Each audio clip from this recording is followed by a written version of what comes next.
Pernahkah Anda membayangkan anjing berkepala 3 dengan ekor ular dan bulu yang bisa mengeluarkan racun? Itulah Cerberus, makhluk aneh dalam mitologi Yunani yang menjaga gerbang dunia bawah.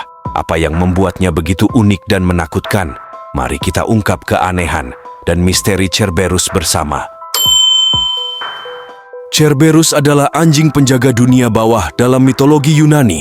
Dia digambarkan memiliki 3 kepala, ekor yang menyerupai ular, dan bulu yang bisa mengeluarkan racun.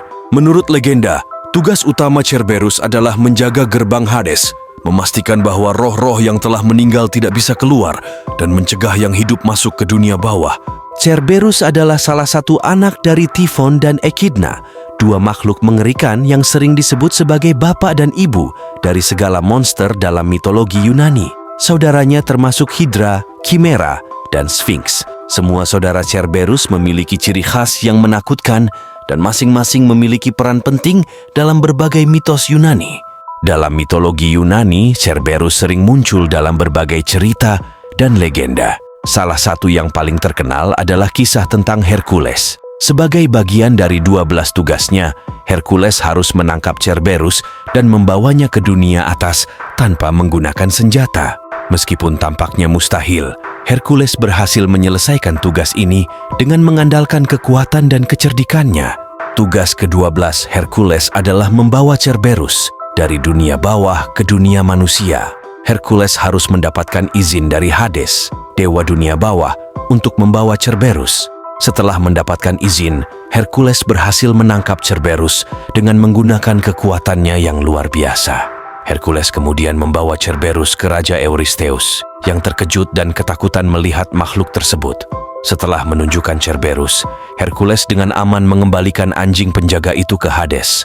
Cerberus tidak hanya muncul dalam mitologi, tetapi juga dalam berbagai karya seni dan literatur sepanjang sejarah. Dia sering digambarkan dalam vas Yunani kuno, patung, dan lukisan. Selain itu, Cerberus muncul dalam karya-karya terkenal seperti Aeneid, karya Virgil, dan Divine Comedy karya Dante, di mana dia digambarkan sebagai penjaga salah satu lingkaran neraka. Cerberus sering diinterpretasikan sebagai simbol dari penjagaan yang ketat, batas antara hidup dan mati, serta kekuatan alam yang tak terkendali. Dalam beberapa interpretasi modern, Cerberus juga dilihat sebagai manifestasi dari ketakutan manusia terhadap kematian dan dunia bawah. Keberadaan Cerberus mengingatkan kita pada misteri dan kegelapan yang ada di luar pemahaman manusia. Cerberus terus menginspirasi banyak karya dalam budaya populer modern. Misalnya dalam seri Harry Potter, Cerberus muncul sebagai anjing berkepala 3 bernama Fluffy. Dalam seri Percy Jackson, dia juga muncul sebagai salah satu penjaga dunia bawah. Cerberus juga sering muncul dalam video game seperti God of War dan Final Fantasy. Makhluk ini tetap menjadi simbol kekuatan dan misteri yang menakutkan. Dari perspektif psikologis, Cerberus dapat dilihat sebagai simbol dari halangan yang harus dihadapi manusia untuk mencapai pemahaman yang lebih dalam tentang diri mereka sendiri. Dalam konteks ini, 3 kepala Cerberus mungkin mewakili 3 aspek penting dari psikologi manusia: id, ego, dan superego, atau masa lalu, sekarang, dan masa depan. Menghadapi Cerberus berarti menghadapi ketakutan dan rintangan internal untuk mencapai kedewasaan dan pencerahan. Konsep makhluk penjaga dunia bawah bukanlah hal yang unik bagi mitologi Yunani. Dalam mitologi Mesir, Anubis berperan sebagai penjaga dunia bawah dan pemandu jiwa. Meski berbeda dalam bentuk dan tugas spesifik, kedua makhluk ini berbagi peran penting dalam menjaga keseimbangan antara dunia yang hidup dan yang mati. Cerberus, dengan segala keangkeran dan kemisteriusannya, tetap menjadi salah satu makhluk mitologi paling ikonik.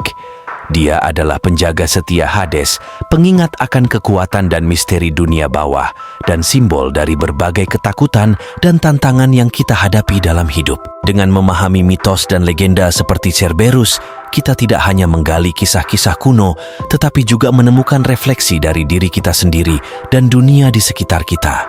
Terima kasih telah menonton. Jangan lupa untuk like, subscribe, dan nyalakan notifikasi untuk mendapatkan update terbaru dari channel kami.